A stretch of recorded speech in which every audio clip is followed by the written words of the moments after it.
Pakistan Israel का इलाज करेगा, खुशफहमी पर टैक्स नहीं लगता, जितनी मर्जी ले लें, लेकिन ये अगर पाकिस्तान को लगने लगा है कि वो अमेरिका का इजराइल से ज्यादा सगा हो गया है, तो फिर बता दें त्रिपाठी जी, क्या मुमकिन है ये, मतलब अगले 200-500 साल में भी?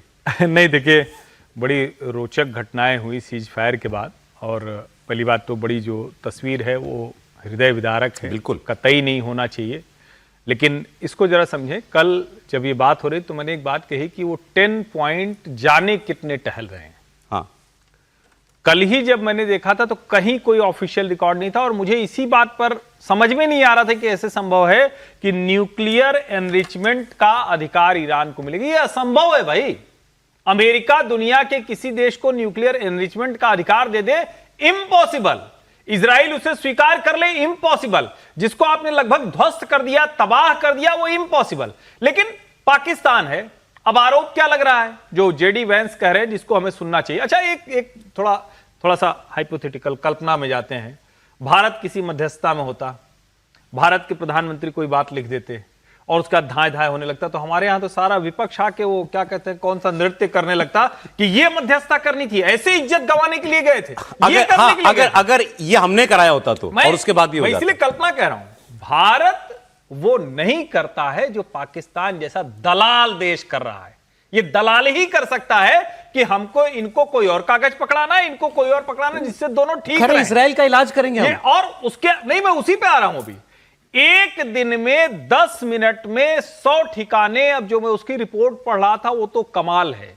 इसको दुनिया में कहा जा रहा है, जो उसके एक्सपर्ट हैं, कि पेजर बम के बाद ये सबसे बड़ा अटैक है जो इजराइल ने किया है, न भूतो न भविष्यति है। और इजराइल छोटा सा देश है, उसके लोग कहां हैं। अब वो कह रहे हैं कि वो मीटिंग कोई चल रही थी, जिसको उसने, उनके हैकर्स ने हैक कर लिया, इजराइल के हैकर्स ने, और उसको आईडीएफ को दे दिया।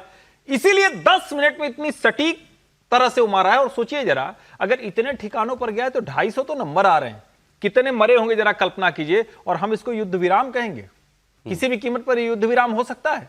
और अगर ईरान को यह लगता है कि जब मन किया, जब बैरियर उठाया, बैरियर गिराया, तो किसी दिन तो दुनिया को आएगा, भाई तुम हो आतंकवादी, इसमें बस करो। नहीं, लेकिन इसमें यह भी बता दें कि डायरेक्ट हमला ईरान और इजराइल के बीच में या अमेरिका की फोर्सेस और ईरान के बीच में अभी फिलहाल बंद कर दिया है, वो नहीं हो रहा। लेकिन उसके बीच में भी आपने ही बताया और मैंने भी पढ़ा, ऐसे कम से कम 4-5 बड़े हमले हुए जो इजराइल और ईरान ने एक दूसरे के ऊपर किए। अब ये लेबनान के लिए, जैसा जेडी वैंस ने कहा कि लेबनान के लिए ईरान, वो वाला तो जरा ठीक ही आपने कहा है। वो भाई, जिस देश में गधों पर जीवन चल रहा हो, गोबर पर टैक्स लगता, जिस देश में गोबर पर टैक्स लगता हो, जिस देश में 10 ml सूंघ के 100 मीटर लोग दौड़ जाते हो, वो इजराइल से लड़ेगा। चले तो मतलब ये तो थोड़ा खामख्याली ज्यादा ही हो गई। अब जो जेडी वैंस कह रहे थे कि भाई क्या इजराइल ईरान लेबनान के लिए सीज फायर तोड़ेगा, तो ये बेवकूफी होगी। लेकिन नेतन्याहू क्यों लेबनान नहीं छोड़ सकते? उनकी वजह यह है कि उनके यहां भी डेमोक्रेसी है, ईरान जैसा नहीं है।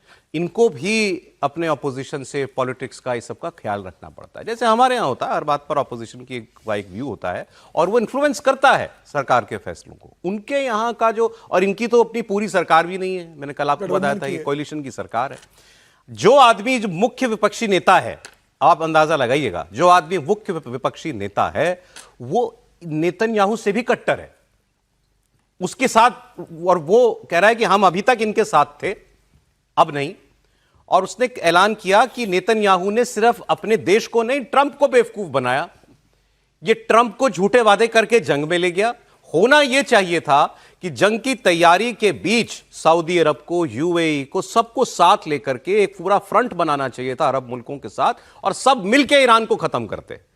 उन्होंने यह भी कहा कि इन्होंने हमको अमेरिका का क्लाइंट स्टेट बना दिया है, अमेरिका फोन पे हमको इंस्ट्रक्शन देता है, ये देश हम नहीं थे।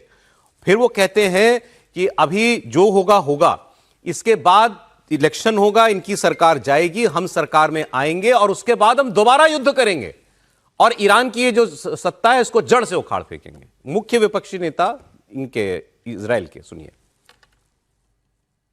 לא הוסר, הטילים הבליסטיים והטילים של חיזבאללה עדיין מכוונים לכל בית בישראל. מדינת ישראל יצאה למלחמה הזו בקונצנזוס נדיר. הציבור תמך מקיר לקיר, אני תמכתי במלחמה ובמטרותיה, מהרגע הראשון, בעשרות ראיונות בתקשורת הבינלאומית. אבל אחרי 6 שבועות של הרוגים ופצועים וריצה למקלטים, התברר שנתניהו לא מסוגל לנצח שום מערכה. ראש הממשלה רימה את אזרחי ישראל, רימה את שותפיו, מכר לציבור בסדרה של מסיבות עיתונאים תיאטרליות.